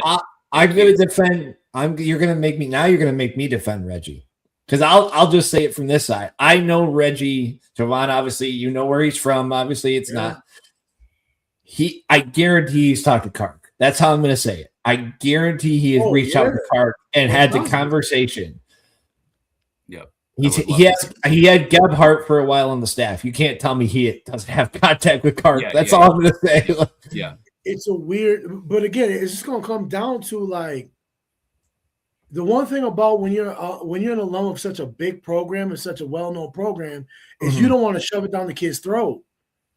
Yeah. Like you want the kid to fall in love with it organically. You don't want to just be like, you're going here. But you get a lot of resentment that way. Yeah. I think the argument, though, for the Kark thing is it's different because she's going to come on. Let's just say she comes to SU, right? Sure. Nobody's going to compare her to her dad because you're never going to see the comparison. Whereas in the Colsey kids, We know how good everybody knows how good Roy was, right? That's what they're going to hear about, though. The constant comparison to Roy every single time. They have 0 points. Well, your dad never had 0 points. Your dad always, that's what they're going to say. When I think that's, going back to Spallina, like I think that played a part in Alexa's flip. Yes. And granted, some issues with the program potentially and some of that kind of stuff too. But like from all of my conversations with Joe, like she wanted to make her own path. She didn't want to be Joey's sister. Right. She wanted to be Alexa. And it didn't help the trainer had left too, right? So like that didn't help either. When you're getting that kind of changeover. Now, I think that Reggie gonna keep that train rolling, honestly. Yeah. But I agree with you. It would be nice to see some of those guys come. But I also cannot fault anybody that ultimately paves their own way. I'm not going to be here to criticize that. I do not knock that. Yep. I do not. And I think to tie it all into the CNY, I think that's why Reggie was a great hire, right? Because he knows the area. He's coached on the men's side, obviously, for Section 3. Like I think he coached against you, probably, right, Jovan? He was one of our assistants. More than likely, absolutely. More than likely, absolutely. But he knows that side. He can connect with these CNY coaches, whether it's random players that aren't legacy kids or CNS kids. Obviously, we know whose kid goes there. It's not a shock whose kid goes there. We all know it. He can connect with them. He played with him at SU. He knows the father. Like, we all know how it works. Like, and we've had Matt, obviously the three of us have a conversation with Ricky. I know which way his daughter is going to lean. I'll just say it that way from the way her dad talks. That's how I'm going to say it. Like, So we mentioned the state of the sport, right? And it's a perfect segue into looking at the bracket. Like, there's so many teams nowadays that are good, right? Like compared to back in the day, right? Right. Do you have the bracket? Can you pull it up, Dan? I do. I'm going to make sure that this works. There we go. I don't know how well you can see it. So I mean, it's small, but you can see it. Okay.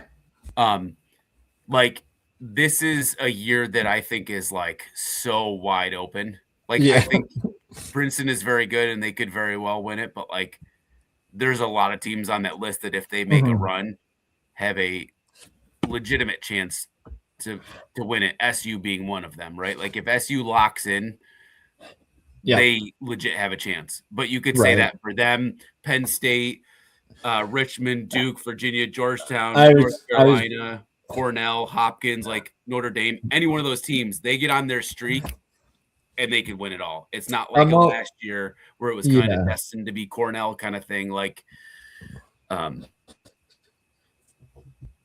only laughing because a couple weeks ago, Virginia was an afterthought, and then they hit it on all cylinders, and now they are a team that nobody wants to face. Rolling. I'm just glad they're on the top half of the bracket away from us.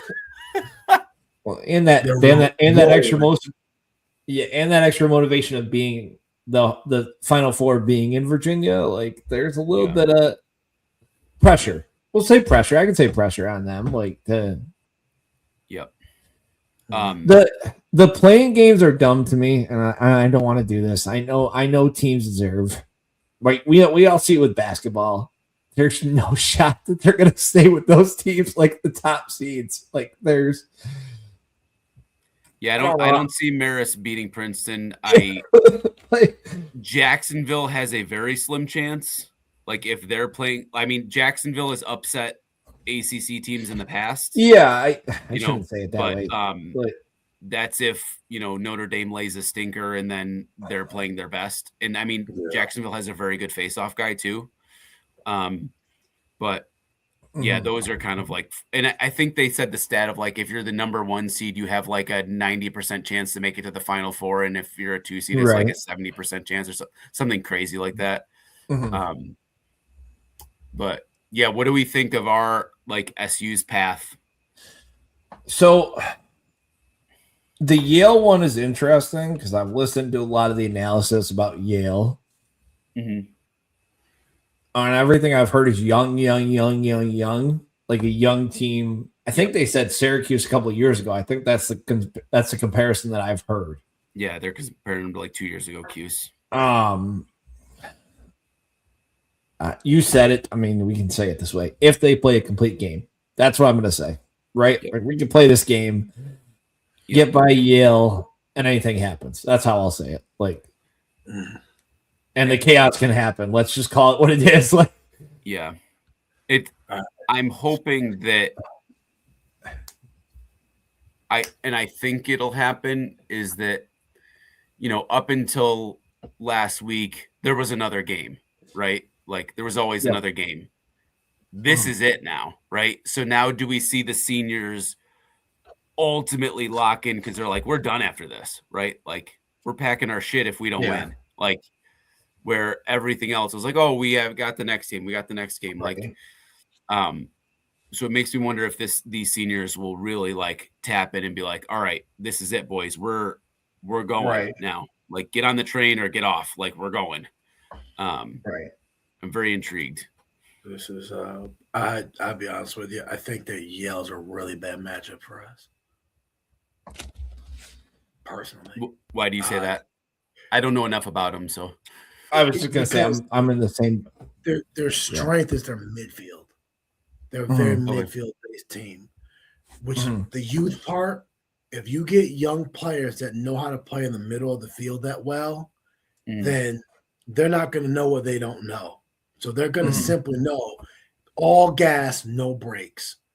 And if your team's biggest weak point is your midfield, then there's the confusion that comes with, do we press the pace like they're doing, or do we slow it down and get our 6-on-6s?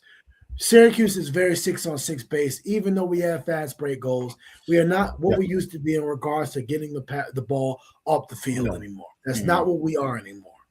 But that's a bad mix for a guy. By the way, the head coach is an upstate guy. He's from Homer, if I'm not mistaken. Yeah, Andy Shea, Andy Shea. He's gonna have those boys ready to play. But like I said, more importantly, the man has a national championship. He knows what he's doing. And I feel like the issue is not going to be but the offense, with the defense or the attack of either side. Our problem is going to be in the midfield. And I think that that's what I'm most nervous about. It's the anticipation of the bad game or the not as bad games as we've been having in the midfield that could ultimately reveals a game like this where it may not work out in our favor. And that's what I'm concerned about. The match. I'm gonna say this as nicely as I can. I just hope we don't get graduation hangover like we do every other year. That happens. It sucks, man. It sucks. Being one of those people. We played Siena the night we graduated. The day we graduated. We graduated, we walked, and then then later that day we played Siena. Now, luckily it worked for us. We won the game. But that's hard. And that's a regular thing, by the way, too. That's always been the case for Syracuse lacrosse. We graduate on that Sunday and then we play. Yeah, it's the scheduling, the great scheduling, obviously. And I'm not saying more annoying is we don't have the late game. We used to have the late game.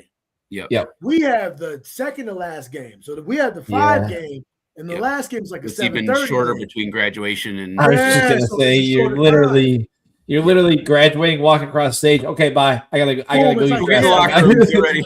Deuces, thank you. Take pictures with mom and dad. Whatever, family members. All right, you got to have water with you. You drinking water all day, right? Like you really not gonna be in the actual like. You're gonna be. It's confusing. It's a roller in coaster. my moment was my greatest moment. One of the greatest moments of my life. I never thought I'd graduate from college. I graduated from college, and it's like, oh, by the way, like you lose this game, your career over. Same day. Yep. And within hours of this time, we're not even talking about the late game. We're talking like a couple hours here, and it's like, man, that's what I mean. We graduated. I think our ceremony started at like 10:30 or something. Yeah. We did the whole walk thing. We're in the dome, whatever. We walk around. My best friend Yanni, we sat next to each other for the big graduation. Sat next to each other, found my parents, took a picture, whatever. And then it was like by the time we were outside, took our pictures and everything, it was like Right. 1 o'clock. 12, it was like 12:30, 1 o'clock. Well, it's like Gary sitting on the sideline, right? Joey gets his diploma. Okay, Joey, go get dressed. Okay, everybody pulling him off to the side, like, okay, yep, you're not done. You're going right to the locker room. Like legitimately. I know it's a joke, but it feels like it. Yep. Like it's really like that. I have a friend that works in Dome Ops, and I feel so bad for her because I think last year was supposed to be an exception, and then they pulled it off that they could handle switching over at the 5 o'clock game. And she's like, well, now that we showed that we can do it, they're going to keep doing it to us. Like, okay, absolutely. Yeah. You should have lied and said you couldn't do it. The best thing that would have happened is them messing it up. I hate to say it that way, because then they would have gotten to 7 o'clock. Yeah. That's so funny. But yeah, no, I'm excited for Saturday or Sunday rather. I think, like we said, we got to play a full game. Yep. I think too, we have to win the specialist matchups. Mm-hmm. Johnny's got to win, and then Jimmy's got to win the goalie battle. Right. Their goalie's pretty good. He's got right around the same kind of stats as Jimmy.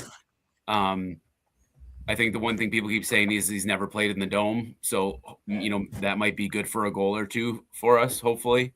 Not the same advantage anymore, though. Unfortunately. Yeah, without the silver seats in the background. Correct. And then I'm guessing that Joey's going to be matched up with Bassano, their main guy there. I don't know him well enough to know if that's a good matchup for Joey or not, but he was on Lamberti's big board for the PLL draft. He was the only poll to not get drafted. Okay. So he's a pro caliber level player, I would guess, but and they started 3-4. They've won 6 straight, including Cornell. They're one of Cornell's only losses. They're hot, man. That's the scary. And they played Princeton really good in the tournament. Yeah. Well, we talked about it though. There's a CNY flavor with the coaches. Like, look at all the CNY coaches that are 6 out of 18. They're six. They're 6. Like, third, which is awesome. I mean, Lars is Lars, obviously. Like, I mean, yep. And then you got Tambroni, Alberici, Shamati, Shea, obviously, and then Galloway. That's crazy. Yeah, isn't that nuts? But yeah, no, I'm very interested to see how all these first round matchups go, because a lot of these games could go either way, like with how, depending on matchups and how teams play, right? Like, even I even look at the Albany North Carolina game. I think North Carolina is going to win, but if Duffy went out in the ACC championship game, he had some kind of non-contact injury. Right. If he's limited, their offense is very much predicated on him initiating, right? Like, if he's not at 100%, that could really hinder their team. Right. They're young too. And Albany's not a bad team. I mean, they're not Connor Fields, Blaze Reardon level Albany, but yeah, but they got Silas. Like, if he shows up, right? Like, you're talking about a kid that can take over the game. If he shows up for them, that's a UNC matchup nightmare. The issue with the Chapel Hill teams, you got to understand, is most of their best playmakers are young. Yeah, and it gets you a long way, because you don't know what you don't know a lot of times. Yeah, but you're always wondering, you're always praying that they don't have that game where it's not clicking in the youth. They start making uncharacteristic mistakes, or they just start making young player mistakes, and then because this game they're gonna have to outscore them. If I'm Albany, I'm like, yo, we gotta score 15 goals to have a chance. Yep. But I think that they're going to be able to get those stops. I don't know, but they're going to have to they're going to have to score in order to really have a good example of the Chapel Hill team, though, right? So they play Syracuse, right? Syracuse beats themselves, as we said, and then they run into the buzzsaw that is Virginia, and Virginia just ran over them and said, "Okay, Yeah. I mean, if you look at the stats from the Friday night game, and we talk about how stats don't paint the whole picture, right? Like, but we had just as many shots as them. Yep. They had 2 more saves than us. They had 20 turnovers against us. 20. Yeah. And then we had actually, considering that we lost the face-off battle overall, we still had 1 more ground ball than them. They only won 2 more face-offs than us. Like, I think that North Carolina is not playing their best lacrosse right now.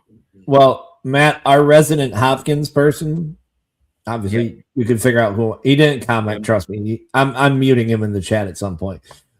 Said he wouldn't be shocked if they lose in the first round. That's what I mean, in the past few years, they have typically. I want him to be wrong. Yeah. Can I say something to him though, Dan? Yep. Hot take. If his team goes out in the first round, he get a new coach. Oh, 100%. He get a new coach. Yeah. Yeah.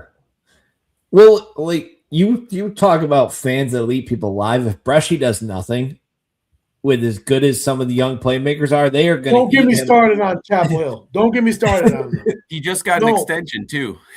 Yeah, I was going to say that's the problem. He got an extension. Extensions don't matter. We can play this game. They will fire. They matter. Listen, they matter in lacrosse. They don't matter in basketball or football. They matter in lacrosse because basketball and football they'll eat those up.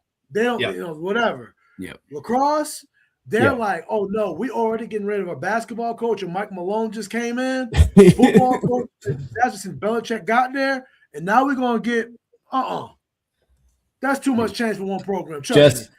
I'm just saying the stars are aligning for Petro to take over. That's all I'm going to tell people. I was going to say that was the only reason why I think he went there in the first place. That's my opinion. Yeah. I think he only went there because of the anticipation. But if I'm just looking at it from if these were SU fans, and I told the SU fans right now, SU fans, hey, listen, so you won a title in 2017, and you've had the number 1 recruiting class and number 2 recruiting class for the last 10 years consecutively. And you only have a Final Four to show for it in that span of time. Do you want a new coach? I'm pretty sure the poll will be, we pretty should have got a new coach probably 5 years ago. Because they should have got a coach a long time ago. I like Bresci. He recruited me. Got no, cool dude, whatever. You are underachieving with the talent that you get. There is no reason that Chapel Hill should not be in the Final Four every single year. Period. Well, it's funny because when we talked in the fall about the juniors, because we talked about the junior recruiting class and how North Carolina has the number 1 for the 27s, but they have 5 5-star attackmen, and I'm like, they can't all play. You can only have 3 on the field at one time, right? Like, so also, that's it's it's a whole thing, but yeah. Transfer. I'll ask it this way: if not Syracuse, right? Because we all want Syracuse to win. Obviously, I'm not even saying that's not even a question. Who wins the bracket? Our side of the bracket? No, I'm the whole. I'll just say the whole. Yeah, I'm biased. I'm biased. I'll give a biased answer, and I'll give you like what my heart's kind of telling me. Okay. I have 2 biased ones actually. Okay. It'd be pretty cool to see my man Galloway. That's my guy. Like we right. It'd be kind of cool. That's another like Cinderella. So that's like actually I don't even count. That's whatever. Yeah. I think we all want that. I think we would all be happy if that was that. It'd be kind of cool to just see JU only Division I program, Florida. The fact that they really a resurrection, and that would have been pretty. That's a dope story, right?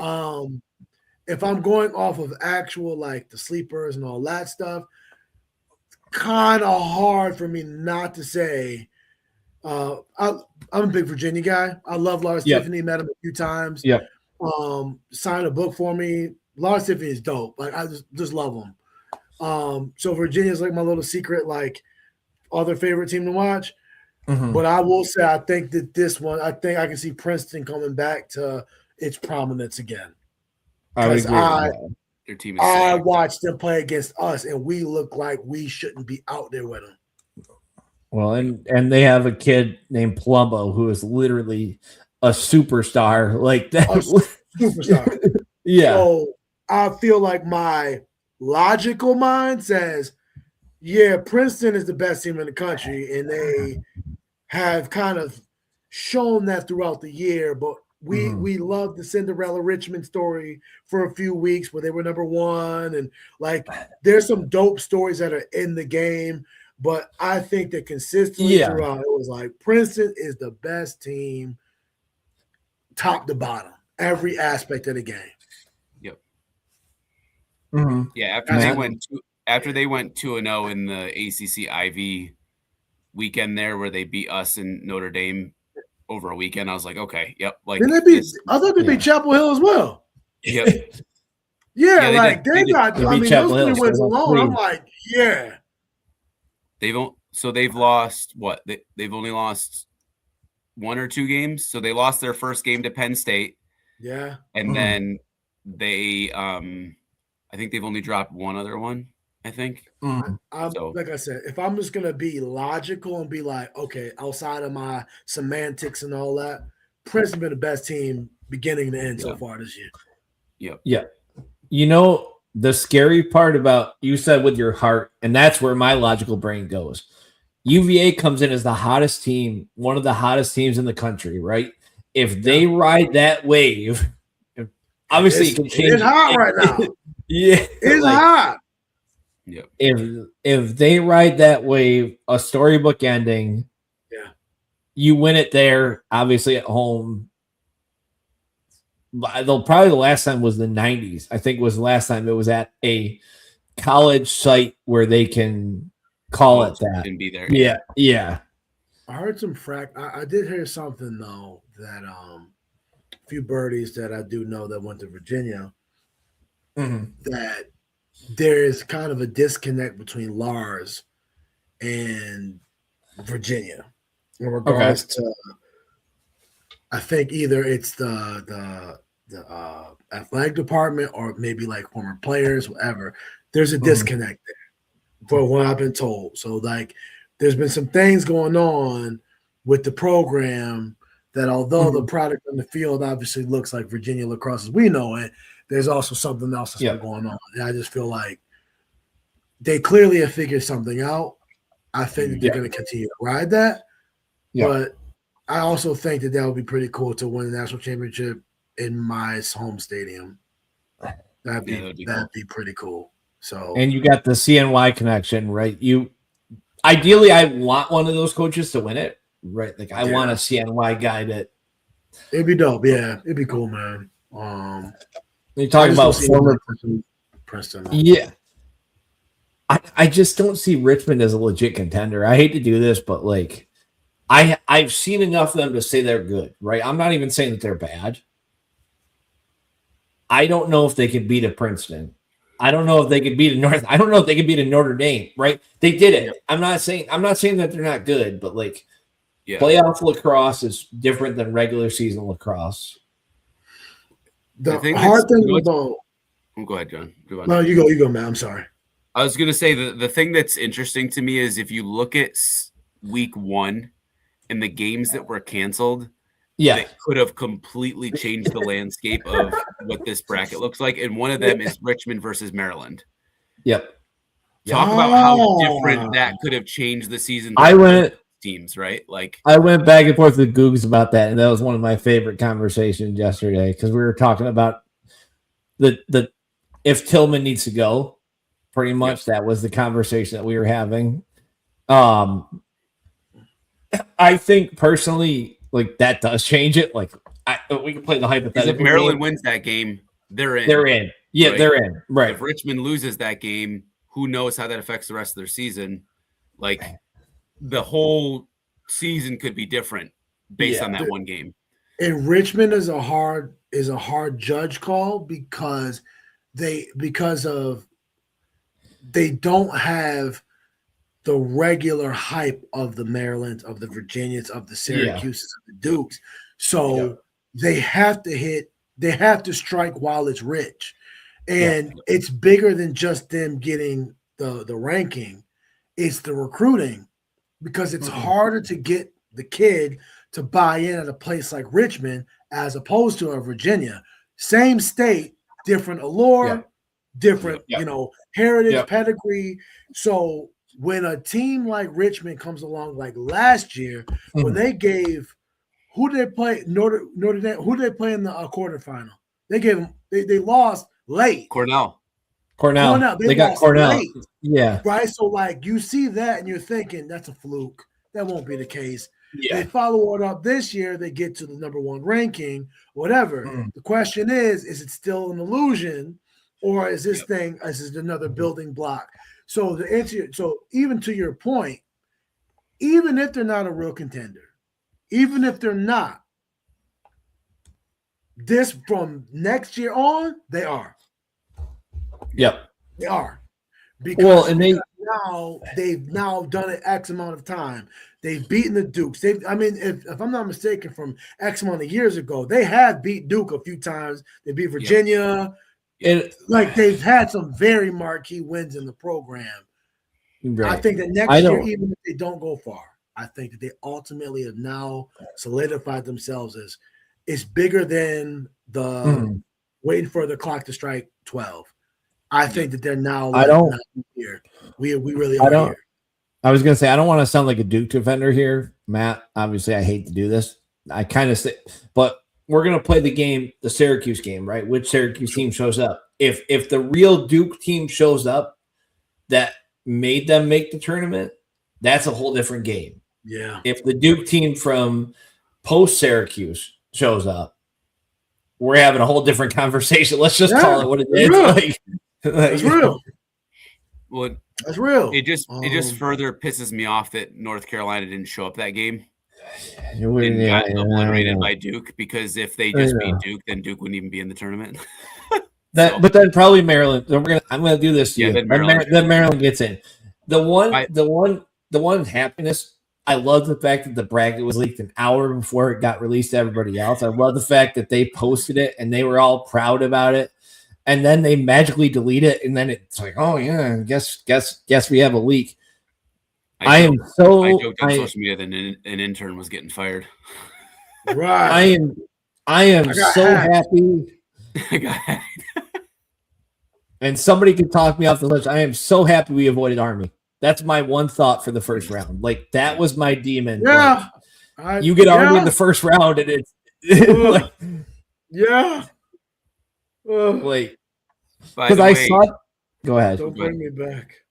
I saw that in all the projected stuff, and I was like, please don't do this. Please don't do this. I don't want Alberici coming in graduation day. He's got all the motivation. We all know it. Like, I don't want to think about that happening. I mean, they've spoiled him in the past, right? So it's like this is just a chance for history to repeat itself. Please don't. Please, God, don't. Lord. How happy were you that Maryland didn't make the tournament, Jovan? I know I'm really big on being vindictive. So like, I actually am mad that they didn't make it because I wanted them to make it, because I would have liked to beat them. And then, you know, to be honest, I'm actually more disappointed that Hopkins made it. Yeah, I just wish that Hopkins didn't make it, because I mean, they've been on a downward spiral for a while now, and it's kind of been fun to watch. I know we haven't we haven't exactly been our best lately, but like it has been really fun to watch us now going to Homewood, which was like, you know, the biggest gauntlet ever about 20 years ago.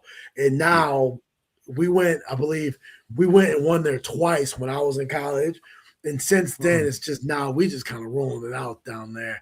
It's been really satisfying to watch Hopkins kind of just fall from grace. I ain't gonna lie. You know, Maryland. I actually want to go to Maryland. I actually was a huge Maryland fan before a lot of the turnover of like when Dave Cottle was the coach there. Still, I loved it. Joe Walters is my favorite player of all time. So like I actually was kind of like a little mini Terp, which I ultimately chose to go to Q's.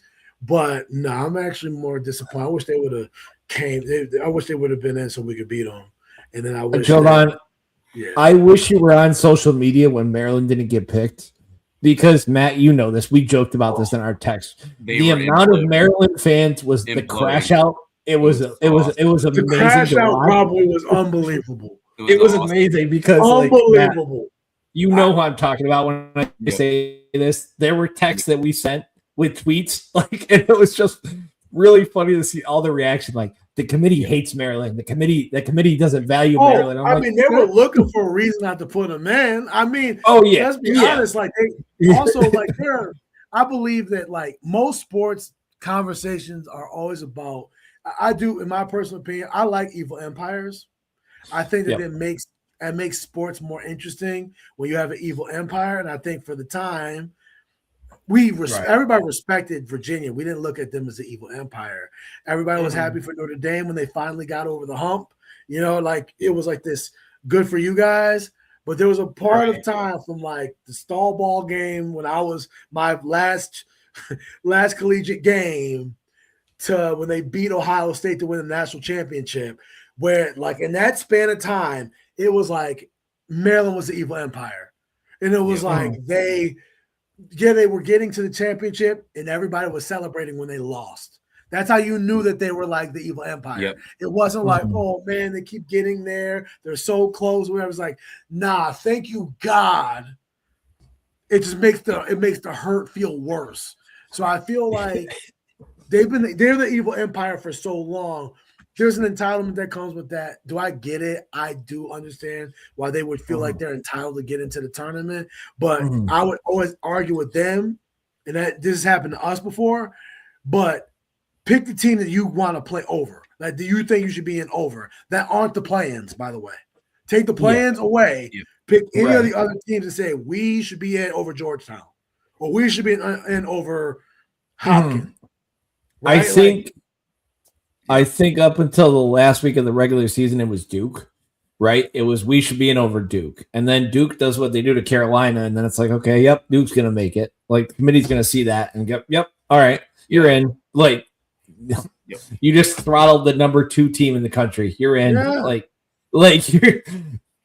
It's like Carolina rested their players, because they're like, okay, we're good. We're good. All right. Well, and that's why I'd asked you about Maryland because of the 2011 Volt game, because I didn't know if you had a searing hatred for them because of that game. I do because of that game. I actually look at it now my hating them days are over.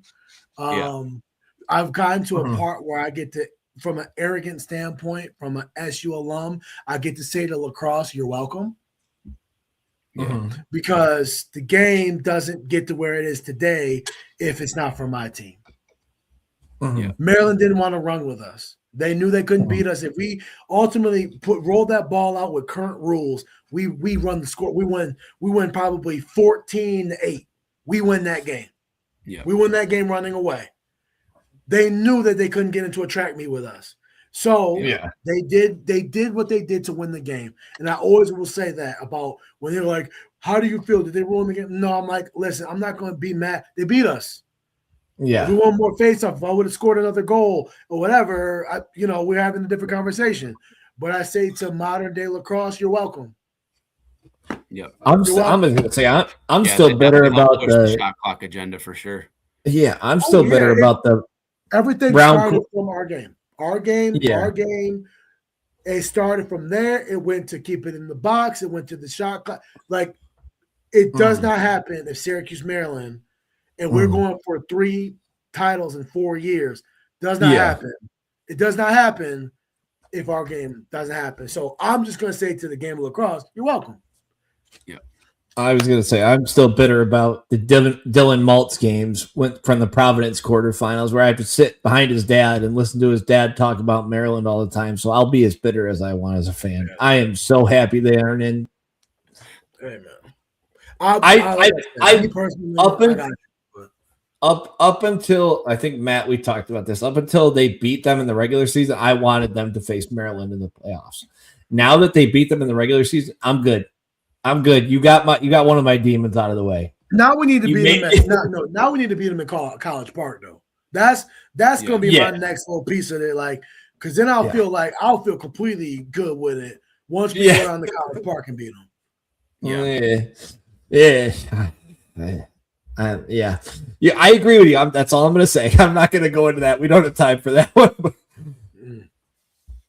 Well, Matt?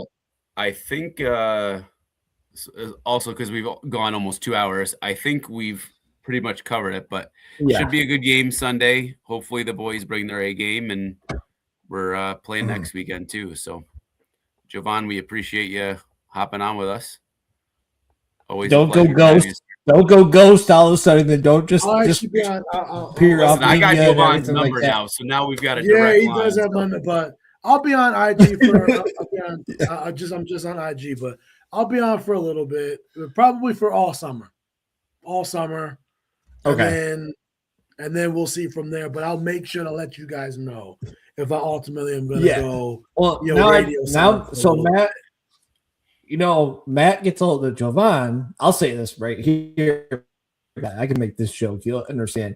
But Joey magically is unattainable. That's all I keep hearing. Joey can't come on. But he texted Jovan in 2 seconds and said, come on. That's all I'm going to say. That's all? That's all I'm not going to. You're such a turd, Dan. Somebody's gonna believe what I just said, Matt. So you're welcome. They're gonna message you about that. I hopefully everything goes good. Obviously on Sunday, and we're talking about good things next week. Congratulations to the boys for graduation, and then I would just say, I have my concerns about the game. I agree with your friend. I could see it, but at the same time, I also think that.